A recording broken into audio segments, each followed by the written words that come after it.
Hi, it's Mark Owen from Moose Marketing and PR, the editor of Punchline magazine, and welcome to Punchline Talks, the business breakfast briefers, where each week I invite a panel of guests to join to review the morning newspapers, to go over the local businesses, their own individual business sectors, and finally, what's caught their eye in this week's Punchline. If you like the show, please like, share, and subscribe. But let me introduce you to a fantastic panel of guests. Today, I've got Stuart Emmerson, Director of Business Development at Hartpury University and Hartpury College. We've got Margaret Adewale, Director of HR Department, Gloucester. Richard Markey, MD and owner of Fleet Electric. And finally, Julia Gooch from Gooch Sports. She's been a councillor, run a shop for 36 years in Newent, and she's also Newent Town Councillor. Thank you ever so much for joining Punchline Talks today, guys. I'll quickly run through the headlines, so I'm just going to quickly share the screen. And I know I'm getting it wrong, so Kessinger, how do you say a name? Cressida, I think. Cressida, thank goodness. I knew I was going to get that right. Anyway, let's start off the Telegraph. Cressida Dix forced out the head of the Met. The Metro, Cressida ditched. The Guardian, Met police chief forced out over toxic culture failings. Defiant Met chief forced out of yard, says the Eye. The Times, scramble for new Met chief after Dick quits. The Daily Mail, Calamity Kessinger fired, but what took so long? Fears grow for the Queen as Charles gets COVID. That's a very worrying story as well. The Mirror, Queen COVID scare. The Sun, Andrew, my creepiest massage clients. The Financial Times, Johnson looks for investment with Big Bang regular deal. And the Daily Star, tickle the sickle to stop World War III. Don't you just love the Daily Star? Anyway, let's crack on with the show. So first of all, let's start with you, Stuart. What have you picked out for the papers, please, sir? Thank you, Mark. Well, I thought colleagues might gravitate towards the Cressida Dick story and even the Ukraine story, so we'll possibly come on to that. I wanted to look at and focus on a couple of stories that had an educational angle and focus. So in The Guardian today, there is a story about Durham University's largest donor pulls funding over COVID restrictions. And I thought this was quite a fascinating story, really, because it highlights the ongoing division on our approach to how we navigate our way out of the COVID pandemic. We've seen Boris Johnson, Prime Minister, look at ending restrictions a month early. One approach, one view. Wales are looking to take, I think, a slightly more measured approach. And of course, universities have an ongoing, and colleges, an ongoing challenge around how they absolutely need to prioritize their health and safety of their students and their staff. And of course, operational challenges. We've seen schools closing because of, or certainly having challenges around teaching because of staff having to isolate, etc. And I just thought this was fascinating, really, because I think it just demonstrates that we've got a long way to go with this challenge. You know, cases of hospitalization are still significant, and I think this story just highlights the different approaches and the divisions really around some of those approaches, and particularly businesses who also have been at the coalface of having to deal with many of these challenges. So I think that's an interesting one. It's a hedge fund manager, Mark Hillary. He's donated to Durham 7 million over the past few years, but he's disappointed with Durham's approach.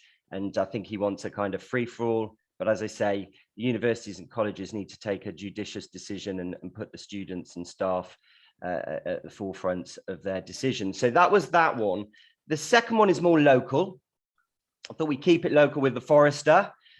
So in this week's edition, another educational angle, we've got bus petition gets people on board. So 2 young students have set up a petition because they are concerned that the 132 bus route, one I've used myself a lot, particularly in my youth, Stagecoach are, according to reports, looking to reduce the service significantly. And that will reduce services, and I think in some cases cut a couple of services. Now, sympathise with Stagecoach's position, and it links back to the first story around COVID.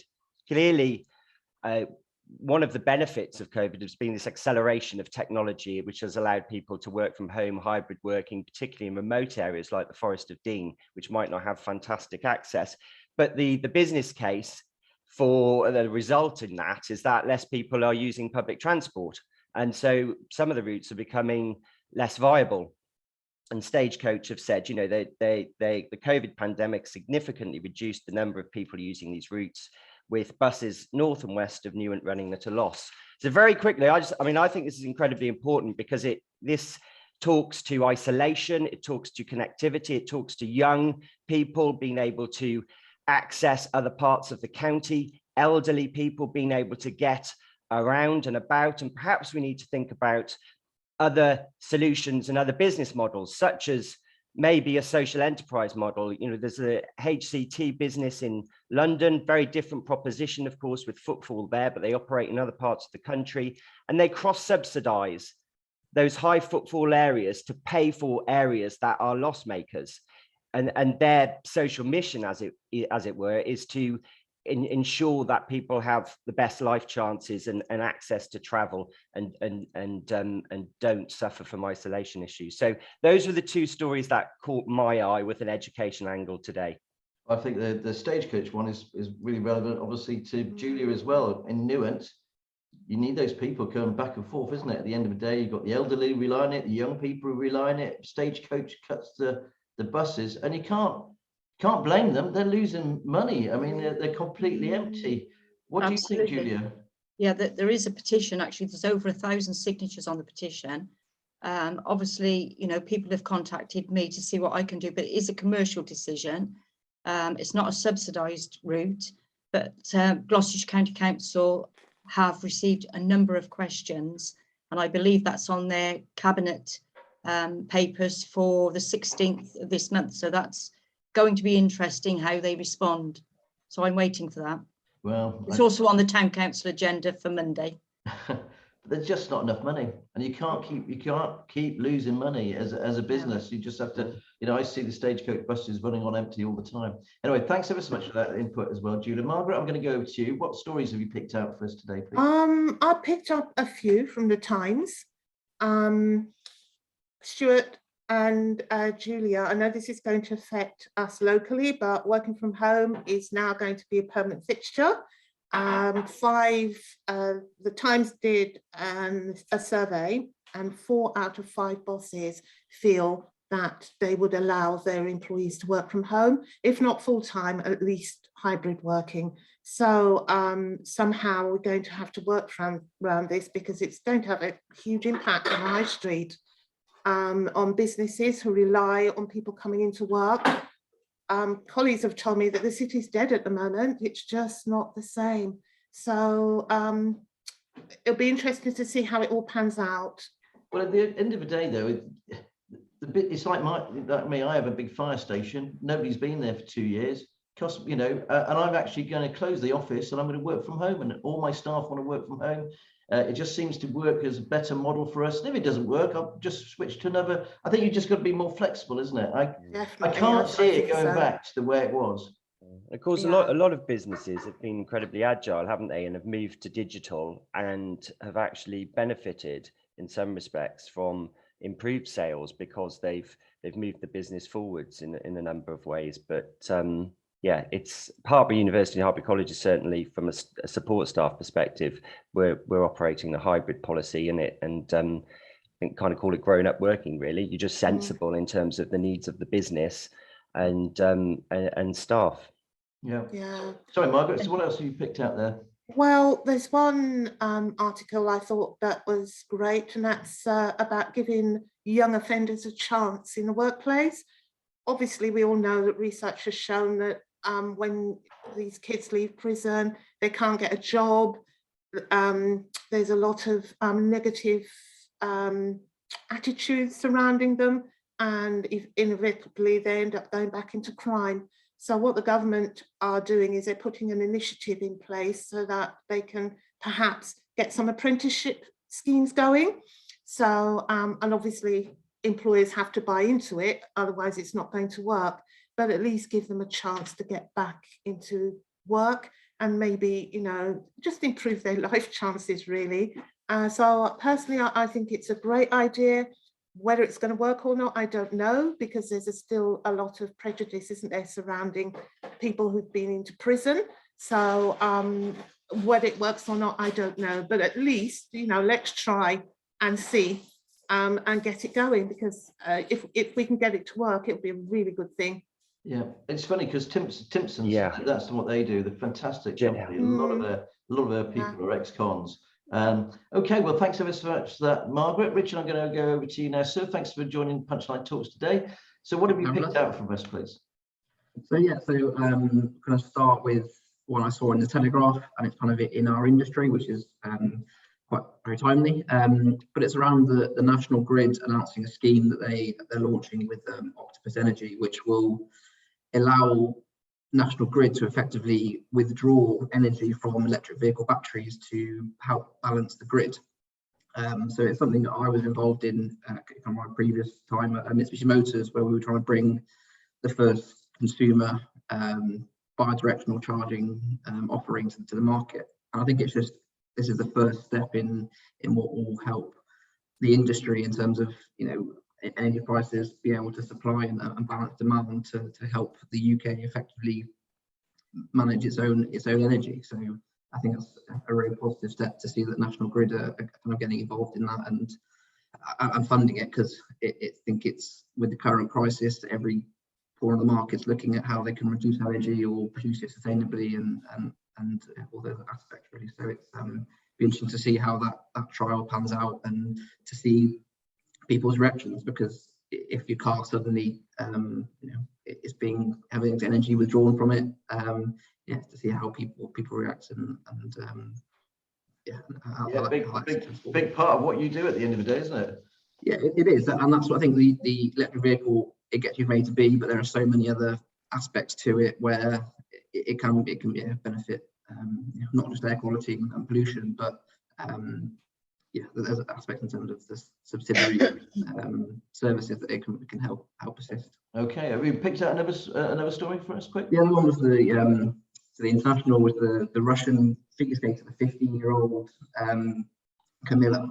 So just think it's amazing that a 15-year-old has been found to have, well, one, to be so amazing at figure skating, but two, to be, you know, being tested for a banned substance, and I think it's just incredible, you know, that the Russians are doing that, you know, even to someone so young. But also amazing that she was tested on Christmas Day, but yet it only came out on the day she was competing. So I don't know, there's kind of some kind of something going on there that in terms of the wider remit. But I think, yeah, just scary to think that you know, even after the Russians being banned from the Olympics you know, a few years ago, that they're still, you know, at their old tricks really. So yeah, well, that's the Russians all over, isn't it? They're a rule unto their own. I mean, goodness gracious. Thanks ever so much for that then, Richard. So Julia, thanks ever so much for joining us today. So what have you picked out? What have you picked out? Well, I picked out the Queen and COVID. Obviously, you know, she's been in close proximity to her son, and obviously with all the planned Jubilee celebrations in the pipeline, you know, it is quite worrying, I think. But you know, especially for the Queen, given you know, her age, and you know, she has given all her life to public service, and she is a remarkable woman. You know, it hasn't been easy for her when everything that her family do is in the headlines, and she's shown, you know, how resilient that she's been, and including, you know, the loss of her husband and all the stories that we're reading in the press regarding our governments. So, you know, hats off to her, and I hope she stays safe, and that you know, we celebrate at least another year with her. I think the thing about the Queen is that all of us, all our lives, she's always been there. Absolutely. And always been that bedrock, isn't she? Which is the main thing. I've actually met the Queen, and she's incredibly amazing, but she's incredibly short. That's how I remember her, with the largest hat I've ever seen. Anyway, no, she was very, Yeah. she was very, very nice. I did talk to her first, by the way, which you're not allowed to do. But there you go. I couldn't did help you? myself. Yeah, so a very remarkable lady, and I'm looking forward to all the Platinum Jubilee celebrations that are going to go across, the county, and the 4-day celebration with people being able to come together. The last 2 years have not been easy, and especially on families. Even I didn't see my 6-month-old grandson, and he didn't recognise me, which was, but that's what we had to do, to keep people safe. And we'll go on trying to keep people safe and take as many precautions as we need to. And then my second story was by the way, were from the Telegraph.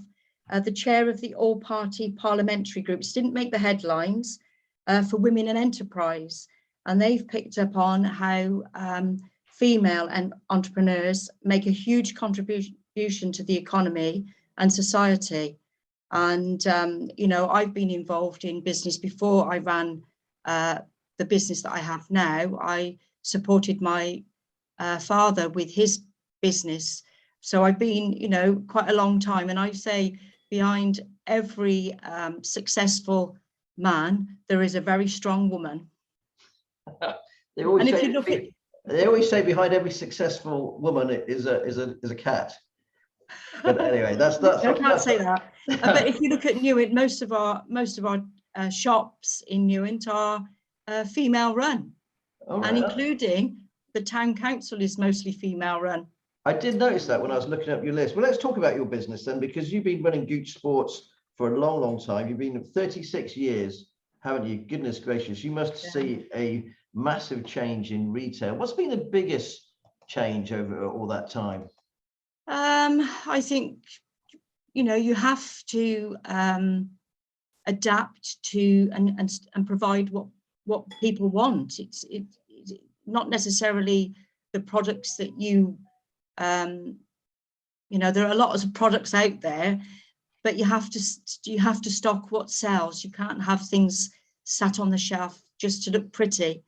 But I think mostly in small independent retail businesses, it is an experience, and obviously people, they like to be remembered. Your customers like to be remembered, and they like to chat, and certainly because obviously not just sports, we sell schoolwear, which we came upon quite accidentally, and I've loved every moment seeing those children, from tiny little children up to stroppy teenagers with attitude when they get to 14, and not finger pointing, by the way, and then you don't recognise them when they're all glammed up going to the prom. So lots of changes. Obviously technology and the internet has affected people on that, coming out, and COVID's affected that. Hopefully it will get back to normal, because I think online shopping is the old way of catalogue shopping, and people get bored, and then they want that experience again. And town centres will change. We see Gloucester has changed. I can remember in the 70s, really, you had a job to walk down the pavements. Now there's plenty of space, and certainly with Newent it's different, and we do have an online presence as well, and more people shopped throughout COVID, particularly for the schoolwear online. I was going to say, so just very quickly, how is Newent faring at the moment? Is it tough out there? We desperately need some footfall in the town. We need people to come out and visit the shops, because often if they come in through the door, they may pick up something that they're not particularly looking for, might just catch their eye. And obviously, if they're buying from one particular business, they'll go on to buy from another business. The one big barrier, I think, is the coordination of business hours. We do all need to be open at the same time, because people travelling in from the small villages, they need to know that actually all the products that they need, they can actually obtain within that, within that town. So I think that's probably the biggest barrier for me, anyway. Well, thanks ever so much for that insight. Really appreciate it, Julia. Right, we're going to quickly move over. I'm going to go back over to Richard now. Richard, talk about your own business, if that's okay. Yeah. Tell us a little bit about Fleet Electric, please. How long has it been going? Yes, we started just over a year ago, so that the focus is primarily to help small, medium enterprises in that kind of transition to electric vehicles. The government have put a hard stop in 2030, so it's no longer an if, it's when you're going to change your vehicle. So yeah, it's about helping people understand the difference between a kilowatt hour, what they need to do in terms of charging policy. So yeah, it's about helping those businesses, lease company cars, pool cars, vans, whatever it might be, really. And then we also offer salary sacrifice schemes, which can allow an employer to provide electric cars to their employees, and then it's a very tax efficient way for employees to get into electric vehicles. So anything in any way we can kind of help people migrate to electric vehicles is what we do. Where we differ slightly from a lot is what we've got called is a climate positive leasing. So electric vehicles still generate carbon in their production. There's no denying that. Actually, majority of them generate more carbon than a petrol diesel vehicle. So we've partnered and we fund a lot of some of the world's leading climate reduction, carbon reduction projects and reforestation projects to offset more than 25 tons of carbon for every vehicle that we sell. And then we also plant 100 trees for every vehicle as well, which will twice offset the carbon generated in the lifetime of that vehicle if it's charging from the national grid. So it's about helping people go electric as sustainably as possible, really. It must be a fantastic, exciting time for you, because everyone is talking about electric vehicles at the moment. Your phone must be red hot. Yeah, exactly. I mean, it's kind of a good and bad to it at the moment. Electric vehicles last year accounted for 11% of all UK registrations. By December, that was over a quarter. 26% of vehicles registered were electric, which is great. There's huge demand there, but supply is because of COVID and the kind of global shortage of semiconductor microchips. Most manufacturer lead times now are 9-12 months. Even some of the big Volkswagen Group German brands, if you want to order a Golf, looking at 2023. So it's scary, really. And I kind of urge people that if your car is due for renewal in the next 12 months, you need to be looking and ordering it now. We're quite fortunate. We're part of a buying consortium, so we effectively try and hedge our bets. So we'll pre-order batches of vehicles with the big manufacturers. So we'll have batches of 10, 15, 20, 50, maybe up to 50 vehicles. So we can find vehicles for people at fairly short notice. It's not necessarily the vehicle they might want, but yeah, it's tough trying to match people to the vehicles they want at the moment. But yeah, as you say, it's going one way. Demand's getting demand's massive, really. So it's an exciting place to be. So the thing is, really, if you want a vehicle, book now. Yeah. Or get a scale. If you want the vehicle you want, then yeah. Okay, thanks so much for that, Richard, giving us some insights to that. Margaret, I'm going to go to you now. Obviously, HR, that's your department, mind the pun.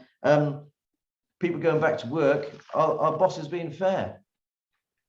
I think they are as fair as they can be. It's returning to work is here to stay, really, in some form. Some form of another. But what I think employers have to realise is they have to be a little bit flexible and open-minded as to reasons why people don't want to return to work. So I'm helping employers with a lot of issues surrounding hybrid working, returning to work, because obviously that means policy changes as well.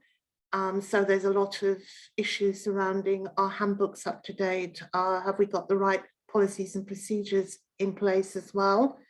People have changed in the workplace, attitudes have changed, people know their rights.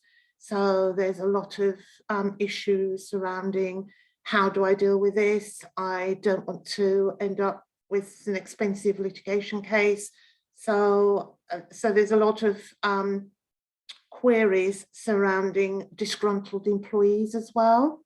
Could be returning to work, could be they feel they've been treated unfairly in some way, could be, I don't know, that they feel that they don't like the idea of hybrid. They want to work from home full time, which for some businesses is not possible. So there's lots of different things coming to the fore. And one of the big things at the moment is recruitment, because companies are struggling to recruit. I'm not a recruitment agency, but I am a recruitment specialist, if you like, only from the point of view of in-house recruitment. So what I can do with my companies is I can take the recruitment off their hands and just deal with it for them from start to finish. And they like that because recruitment is so time consuming.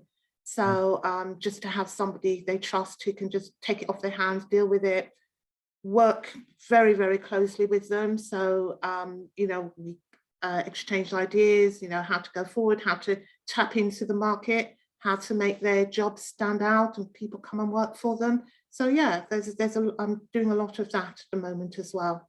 Okay, that's brilliant, Margaret. Thank you ever so much for that. I think you're going to be extremely busy as well with that, just that big. Recruitment is an absolute nightmare at the moment. Everybody I talk to. Yeah, it is. Stuart, right, that leads you back over to you. We've done a little bit of a circle. We are running out of time, so we're going to have to kind of keep it tight, unfortunately. Now, let's talk about rugby, because you've got 3 Welsh internationals playing on Saturday. Ross Moriarty, you've got Alex Cuthbert and Reece Zammit as well. Fantastic Welsh players. But you want to talk about the female side of your Hartpury University as well. Well, that's right. I mean, should say Hartpury University and Hartpury College is the leading specialist educational provider in sport. Of course, a lot of people know us for our sport and our equine, but also animal, agri and veterinary nursing. But we have 10 sports academies, actually, and perhaps it'd be great to talk about that another time, but we do gravitate to the rugby because we produce, can you believe it, the most professional rugby players in the world, which is an incredible stat. And yeah, the names you mentioned there for Wales, England and Scotland as well, of course, and across the Six Nations, really. But yeah, I wanted to quickly focus on Zoe Aldcroft, who plays for Gloucester Hartpury Women, a former Hartpury student, and was voted recently a female world best rugby player, an incredible accolade. And I think it's fantastic to shine a light on the women's game, the growth in the women's game, but also that dual career that Hartpury offers in terms of being a student and focusing on your academics studies, but also being able to develop as an athlete and go on to in Zoe's case, become and be voted the world's best rugby player. So alongside Anton Dupointe, I think on the men's side. So incredible achievement. And no, it's exciting. Hartpury's weathered the COVID storm very well. Recruitment is fantastic, and looking forward to partnering more with businesses and on research opportunities. And of course, we're sponsoring the No Child Left Behind campaign that I know you're working on, Mark, as well. So lots of opportunities to engage with Hartpury. And if anyone wants to get in touch with me, there's some brilliant events coming up in the summer. In fact, the European Young Riders Equine Competition just launched a sponsorship campaign about that. So please, that's going to be a fantastic international event. But if you're struggling with something to do tomorrow, come along and watch the men's Hartpury RFC are playing Jersey FC, 1:30, Alpas Stadium. Very affordable, under 16s getting free, dogs welcome, great food, come along to Hartpury. Good plug, but you might be watching this on Monday and you would have watched it. So of course. Come along for the next one then. Too late. Okay, let's quickly wrap up with the stories for this week. Julia, what have you picked out from Punchline, please? Well, I picked out the unbelievable market, market that's driving the town centre in Stroud. And I know this is something that the businesses in Newent are kind of looking at, and how we may be able to encourage more footfall in the town if we bring in some market stores. So that would be my story. Okay. It has, been rumbling around the town all week. Oh, that's nice. Well, Thank thank you you. very much. I'm glad you enjoyed our little video. I'll pass it over to David Jones as well. Hopefully, we have had a little chat, and we're going to come down and do one of the next videos down at your place. So we'll make sure that we pop in then. Richard, what have you picked out from the punchline, please, mate? So I saw as Williams and LP solicitors that have joined or committed to the Cheltenham Net Zero agenda, really, and it's just, I think it can't be underestimated. That kind of net zero commitment is massive. I think there's a lot of unknowns in the kind of greenwashing world and carbon neutral net zero. They're two very different things. So yeah, I think kind of hats off to them to making that commitment, and I think if a lot of firms do that, we'll be in a much better place. Well, yeah, you picked that one, isn't it? Thank you very much. Margaret, what have you picked out? Oh, there was an article in Punchline about the Duchess helped take Cheltenham fashion business to next level. So apparently there was an article about her favourite label is Cheltenham-based Holland Cooper. So I just thought, I just thought that was quite interesting. Obviously, she's London-based, but she's getting around the country. So it's nice that Cheltenham has appeared in the news. Well, she's Cheltenham based actually. That's where she's based. She's got a shop there, and that's where they manufacture some of the clothes there. And no, she's. I interviewed her a little while ago actually as well. Very, very nice, very switched on, and that to me is their David Beckham moment, because you can't imagine the Duchess wearing her clothes is going to take that brand to an absolute another level. Just like David Beckham helped launch Superdry all those years ago for Julia Dunkerton. Okay, thanks very much, Sir Stuart. Wrapping up with you, sir. What have you picked out?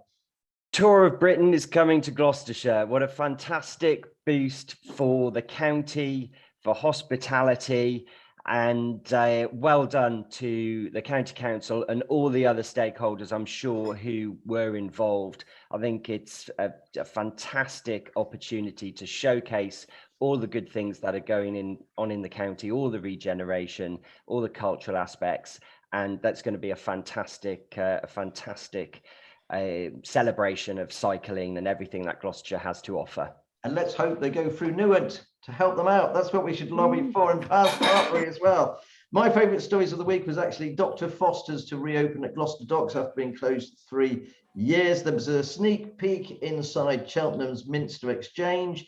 And the one I really, really liked, which was my headline, actually, if I don't mind taking some personal credit, was Primark, the story of Greggs and Primark joining forces. Anyway, I just like the heading. There we go. Thanks ever so much for joining Punchline Talks today. Thanks ever so much to my wonderful guests, and hopefully we'll see you soon. If you like the show, please like, subscribe, and did I say that? Like, subscribe. What's the award? Like, share. Thank you. It's been a long morning. Thanks ever so much for joining us. Cheers. Bye. Thank you.